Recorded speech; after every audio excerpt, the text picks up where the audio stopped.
आइए जानते हैं आज की कुछ अंतर्राष्ट्रीय खबरों को। पहले एक नजर आज की हेडलाइंस पर। न बाइडेन न जॉनसन, पीएम मोदी अभी भी हैं दुनिया के सबसे अधिक स्वीकार्य नेता। नंदीग्राम में बीजेपी के शुभेंदु अधिकारी से हार को ममता ने कोलकाता हाईकोर्ट में दी चुनौती। सीबीएसई ने बताई मूल्यांकन नीति, 31 जुलाई तक तैयार होगा परिणाम। गृह मंत्री अमित शाह से मिलने पहुंचे राज्यपाल जगदीप धनखड़। 4.5 साल में 8 तबादले, आईएएस ने लिखा पैसे नहीं खा पा रहे कलेक्टर। किम जोंग उन ने माना उत्तर कोरिया में खाने को तरस रहे लोग। स्विस बैंकों में बढ़ा भारतीयों का धन। सलमान खान 32 साल में पहली बार बायोपिक में करेंगे काम। और सौरभ गांगुली ने टीम इंडिया को बताया WTC फाइनल में जीतने का फॉर्मूला। कोरोना काल में भी प्रधानमंत्री नरेंद्र मोदी की लोकप्रियता बरकरार है और वह दुनिया में सबसे अधिक स्वीकार्य नेता है। अमेरिकी data intelligence for morning consult द्वारा किए गए एक सर्वेक्षण के अनुसार स्वीकार्यता के मामले में नरेंद्र मोदी अभी भी अन्य वैश्विक नेताओं की तुलना में आगे चल रहे हैं। प्रधानमंत्री नरेंद्र मोदी की ग्लोबल अप्रूवल रेटिंग 66% है। डेटा के मुताबिक कोरोना काल में भी वह पीएम मोदी अमेरिका, ब्रिटेन, रूस, ऑस्ट्रेलिया, कनाडा, ब्राजील, फ्रांस और जर्मनी सहित 13 देशों के अन्य नेताओं से बेहतर बने हुए हैं। अमेरिकी data intelligence for morning consult द्वारा किए गए एक सर्वेक्षण के मुताबिक कोरोना की दूसरी लहर में उनकी लोकप्रियता अथवा अप्रूवल रेटिंग में गिरावट देखी गई। बावजूद इसके वह दुनिया में टॉप पर चल रहे हैं और अन्य वैश्विक नेताओं की तुलना में उनका प्रदर्शन बेहतर है। इस अप्रूवल रेटिंग में प्रधानमंत्री नरेंद्र मोदी के बाद इटली के प्रधानमंत्री मारियो ड्रैगी का नंबर आता है, जिनकी अप्रूवल रेटिंग 65% है। वहीं तीसरे नंबर पर मैक्सिको के राष्ट्रपति लोपेज ओब्राडोर हैं, जिनकी रेटिंग 63% है। पश्चिम बंगाल के नंदीग्राम सीट से चुनाव हारी मुख्यमंत्री ममता बनर्जी भाजपा प्रत्याशी और विपक्ष के नेता शुभेंदु अधिकारी की जीत के खिलाफ कोलकाता हाईकोर्ट पहुंच गई हैं। ममता ने नंदीग्राम में पूरी चुनाव प्रक्रिया को चुनौती देते हुए हाईकोर्ट में याचिका दायर की है। इस पर शुक्रवार को सुनवाई होगी। बता दें कि बंगाल में 8 चरणों में हुए चुनाव के बाद 2 मई को रिजल्ट आए थे। इसमें सबकी निगाहें राज्य की हॉट सीट नंदीग्राम पर थी। यहाँ भाजपा प्रत्याशी और कभी ममता के खास रहे शुभेंदु अधिकारी ने रोमांचक मुकाबले में उन्हें 1956 वोटों से हरा दिया था। यह इस बार के चुनाव का सबसे बड़ा उलटफेर है। ममता बनर्जी को हाईकोर्ट पहुंचने में 66 दिन लग गए। दरअसल 2 मई को नंदीग्राम में परिणाम की घोषणा के बाद ममता बनर्जी ने चुनाव आयोग पर धांधली के गंभीर आरोप लगाए थे। तब उन्होंने यहां फिर से काउंटिंग की भी मांग की थी, लेकिन चुनाव आयोग ने उनकी मांग ठुकराते हुए भाजपा प्रत्याशी शुभेंदु अधिकारी को विजय घोषित कर दिया था। तब ममता ने फैसले के खिलाफ कोर्ट जाने की बात की थी। आखिरकार उन्होंने कोलकाता हाई कोर्ट का दरवाजा खटखटाया है। गुरुवार को सुप्रीम कोर्ट में कक्षा 12वीं परीक्षा रद्द करने की मांग वाली याचिका पर सुनवाई हुई। सीबीएसई की तरफ से अटॉर्नी जनरल के वेणुगोपाल ने बताया है कि कक्षा 12वीं का परिणाम कक्षा 10वीं और 11वीं के 5 विषयों में से सबसे ज्यादा अंक पाने वाले 3 विषयों के अंकों के आधार पर तैयार किया जाएगा। इसके साथ ही इसमें कक्षा 12वीं के यूनिट, टर्म और प्रैक्टिकल परीक्षाओं में प्राप्त अंकों को भी आधार बनाया जाएगा। केंद्र सरकार ने सुप्रीम कोर्ट को बताया है कि सीबीएसई द्वारा गठित समिति 30-30-40 फॉर्मूले के तहत कक्षा 12वीं का परिणाम तैयार करने के पक्ष में है। यानी सीबीएसई कक्षा 12वीं बोर्ड के परिणामों के लिए कक्षा 10वीं के अंतिम परिणाम का 30%, कक्षा 11वीं के अंतिम परिणाम का 30% और कक्षा 12वीं प्री बोर्ड परिणाम का 40% लेगी। प्रत्येक स्कूल को तीनों परीक्षाओं में प्राप्त छात्रों के अंकों पर विचार करने के लिए एक परिणाम समिति बनानी होगी, जिसे सीबीएसई की मॉडरेशन कमेटी द्वारा जांचा जाएगा।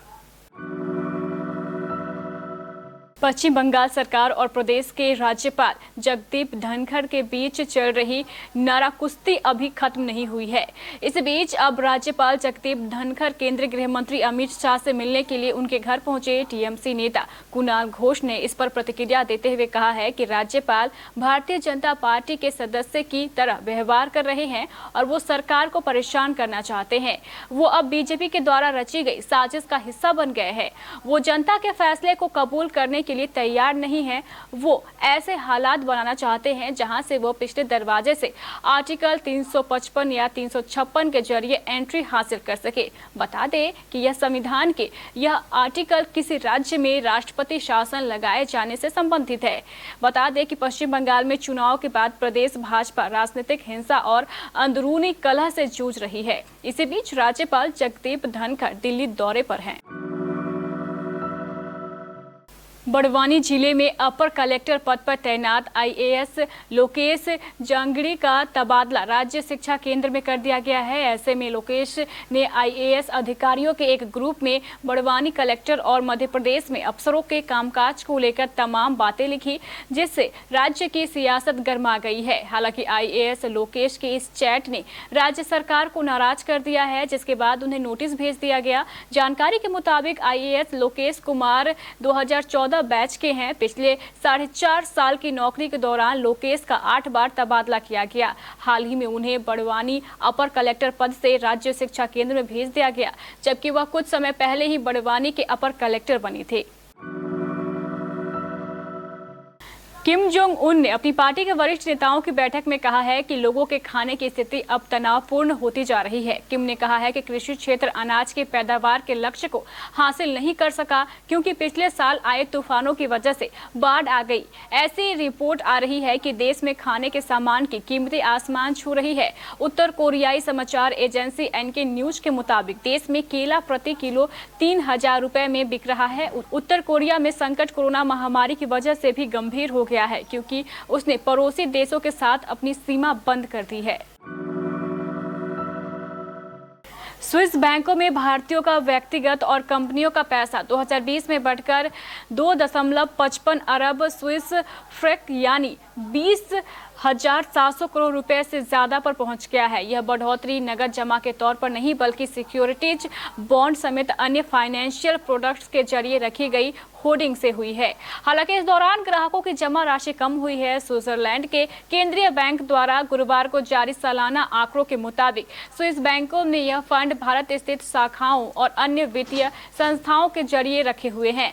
स्विस बैंकों में भारतीय ग्राहकों का ग्रॉस फंड 2019 के अंत में 89.9 करोड़ स्विस फ्रैंक था। यह 2020 में बढ़कर 2.55 अरब स्विस फ्रैंक पर पहुंच गया है। इससे पहले लगातार 2 साल इसमें गिरावट आई थी। सलमान खान ने अपने 32 साल के करियर में कॉमेडी और ड्रामा से लेकर एक्शन और रोमांटिक फिल्मों में काम किया है।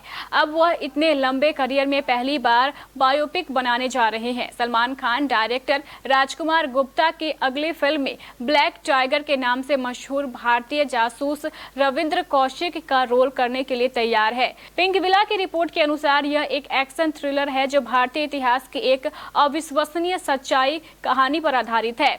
साजिद नाडीवाला के साथ सलमान खान के काम पूरे होने के बाद यह फिल्म फ्लोर पर आएगी। रिपोर्ट में बताया गया है कि यह भारतीय जासूस रविंद्र कौशिक के जीवन पर आधारित फिल्म है। उन्हें ब्लैक टाइगर के नाम से जाना जाता था और उन्हें भारत का अब तक का सबसे अच्छा जासूस माना जाता है। भारतीय क्रिकेट बोर्ड के अध्यक्ष और पूर्व कप्तान सौरव गांगुली ने कहा है कि पिछले 35 साल की सर्वश्रेष्ठ न्यूजीलैंड टीम के खिलाफ भारत को आसमान में बादल छाए होने के बावजूद पहले बल्लेबाजी करने का फैसला करना चाहिए, क्योंकि विदेशी दौरे पर ऐसा करना टीम के लिए सर्वश्रेष्ठ रहा है। पूर्व स्टार बल्लेबाज गांगुली को उम्मीद है कि विराट कोहली की अगुवाई वाली भारतीय team world test championship trophy जीतेगी, लेकिन केन विलियमसन की अगुवाई वाली न्यूजीलैंड की टीम की गहराई और स्तर को देखते हुए ऐसा करना आसान नहीं होगा। गांगुली ने टीम पर विश्वास जताते हुए टीम को ये सलाह दी है। तो ये थी हमारी कुछ अंतर्राष्ट्रीय खबरें। चलेंगे प्राइम स्टूडियो।